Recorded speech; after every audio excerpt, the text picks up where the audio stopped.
ওর স্বভাব মতো সে physical assault করে। ছুরিটা সরাতে যেই আসলে আমি হয়ে যায়, হাতে আমার একটু কেটে যায়।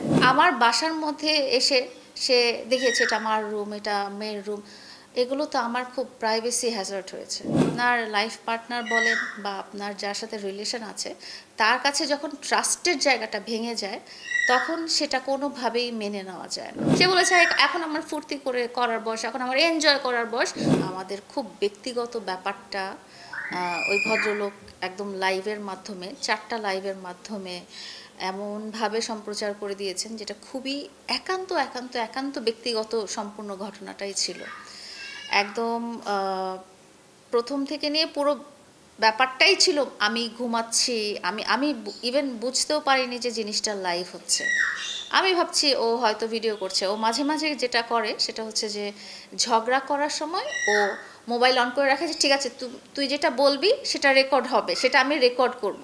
তো আমি একদম মানে মানুষ একটা প্রাইভেট অবস্থায় যেরকম থাকে, যে ধরনের কাপড় চোপড় থাকে বা বাসা ঘরে যে ধরনের, আমার ঘরের এসি সার্ভিসিং করা হয়েছে দেখে পর্দার উপরে বিছানার চাদর পর্যন্ত লাগানো, মানে লোকজন যেটা নিয়ে অনেক হয়তো নোটিস করবে যে পর্দার মধ্যে বিছানার চাদর লাগানো কেন। পর্দার মধ্যে বিছানার চাদর লাগানো ছিল মানে ঘরের এসি সার্ভিসিং হয়েছে, সেই কারণে পর্দা ময়লা না হয়, এরকম একটা প্রাইভেট টাইম। আমি শুয়ে আছি, আমি হাঁটতেছি, আমি জাস্ট একটা টি শার্ট একটা শর্টস পরে বাসায় যেভাবে থাকে আমার একটা। টানা সপ্তমবারের মতো বেস্ট টিস্যু পেপার ব্র্যান্ড হিসেবে স্বীকৃতি পেয়েছে বসুন্ধরা টিস্যু।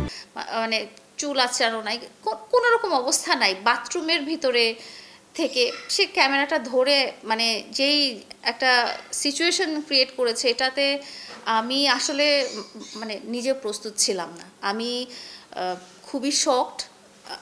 আমার একান্ত ব্যক্তিগত জীবনটা এভাবে একদম পাবলিকলি এত মিলিয়ন মিলিয়ন মানুষের সামনে এভাবে প্রকাশ করে দেওয়ার ব্যাপারটাতে আমি খুবই শকড। যা যা কোনো ঘটনাই হোক না কেন, মানুষের মধ্যে ঝগড়াঝাটি হোক না কেন, সেগুলো সলভ করা যায়। এবং আপনারা লাইফটা জুড়ে পুরোটাই দেখেছেন আমি কিন্তু খুব কাম অ্যান্ড কোয়াইট ছিলাম। আমি কখনোই অ্যাগ্রেসিভ হইনি, আমি কখনোই তেড়ে আসিনি, আমি কখনোই একটা খারাপ কথা বলিনি। পুরো 28 মিনিটের একটা লাইফ ছিল এবং আরও ছোট ছোট 4টা লাইফ ছিল। প্রতিটাতেই দেখেছেন যে আমি প্রথমে বুঝতেই পারিনি লাইভ যেগুলো, পরবর্তীতে আমি একদম শেষের দিকে বুঝতে পেরেছি যে এটা লাইভ। আমি ভেবেছি যে সে তার যেটা স্বভাব, সে যেটা করে যে ঝগড়ার সময় সে বলে যে আমি ভিডিও করে রাখবো, রেকর্ড করে রাখবো, যাতে তুই পরবর্তীতে এরকম না করিস। তো ওর স্বভাব মতো সে ফিজিক্যাল অ্যাসল্ট করে, আমাকে গালাগালি করে, অনেক কিছুই করে। তো আমি আসলে দেশবাসী বলেন, নেটিজেনদের কাছে বলেন, সোশ্যাল মিডিয়ার কাছে বলেন, সবার কাছে আমি সরি যে আমাদের এই এত ব্যক্তিগত ব্যাপারটা এইভাবে ওই ভদ্রলোক একদম প্রকাশ্যে এনে ফেলেছেন। যেটা হয়েছে যে ফিজিক্যাল অ্যাসাল্টের একটা পর্যায়ে এসে উনি একটা সময় একটা ছুরি বের করেন, আপনারা লাইভের ভিতরে দেখেছেন। ওই ছুরিটা সরাতে যেই আসলে আমি হয়ে যায়, হাতে আমার একটু কেটে যায়। আর এছাড়া আমি বেশ কিছু ছবি দেখেছি, বেশ কিছু ভিডিও দেখেছি, যেগুলো নিয়ে আমি আসলে মেন্টালি খুবই ডিপ্রেসড বলেন বা আমি একদম ট্রমাটাইজড হয়ে গেছি লাস্ট 15 দিন থেকে। এই জিনিসগুলো আমার কাছে লাস্ট 15 দিন থেকে আসছে।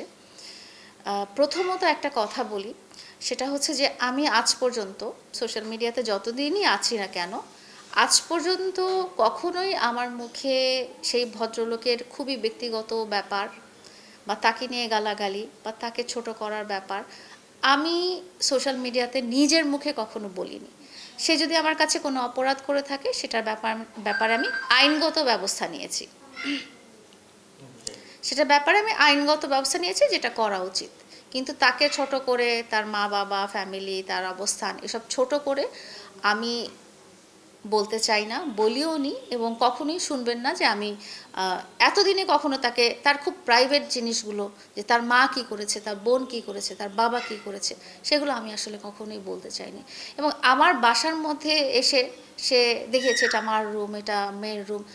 এগুলো তো আমার খুব প্রাইভেসি হ্যাজার্ড হয়েছে, খুবই প্রাইভেসি হ্যাজার্ড হয়েছে। আর আর সবচেয়ে বড় কথা হলো যে এগুলো সব কিছুই মানা গেল, কিন্তু আপনার লাইফ পার্টনার বলেন বা আপনার যার সাথে রিলেশন আছে তার কাছে যখন ট্রাস্টের জায়গাটা ভেঙে যায় তখন সেটা কোনোভাবেই মেনে নেওয়া যায় না। আর 4 বছরে আমাদের মাঝে নানা রকম ঝগড়াঝাঁটি অনেক কিছু হয়েছে। সবসময় আপনারা জানতে চেয়েছেন কোনো মেয়ে ইস্যু কি ছিল, কোনো মেয়ে ইস্যু কি ছিল। আমি সবসময় খুব বড় গলায় বলতাম যে না, মামুনের মধ্যে আর যাই থাকুক কোনো মেয়ে ইস্যু কখনো থাকতে পারে না। কিন্তু যখন ওই প্রমাণগুলো আমার কাছে আসলো, সেই আহ, সেটা সেটা তো ইগনোর করার কিছু না, এগুলো কোনোটাই এআই না, সবগুলো রিয়েল। এবং এখানে কোনোটা নাটক না, এখানে কোনোটাই নাটক ছিল না। এবং সে নিজের মুখে, যখন পরবর্তীতে আমি জিজ্ঞেস করি, সে নিজের মুখে স্বীকার করেছে। সে বলেছে এখন আমার ফুর্তি করার বয়স, এখন আমার এনজয় করার বয়স, তুমি আমাকে এনজয় করতে দিচ্ছ না কেন। একটা জিনিস হচ্ছে যে সম্পর্কের মধ্যে বিশ্বস্ততা একটা ব্যাপার, আর লাইফে এনজয় করার ব্যাপারটা কিন্তু অন্যরকম ব্যাপার। আপনি আপনার একটা বিশ্বস্ত সঙ্গী রেখে আপনি আরও 10 জন মেয়ের সাথে যদি আপনি এনজয় করতে যান, সেখানে একটা নৈতিকতার ব্যাপারও চলে আসে।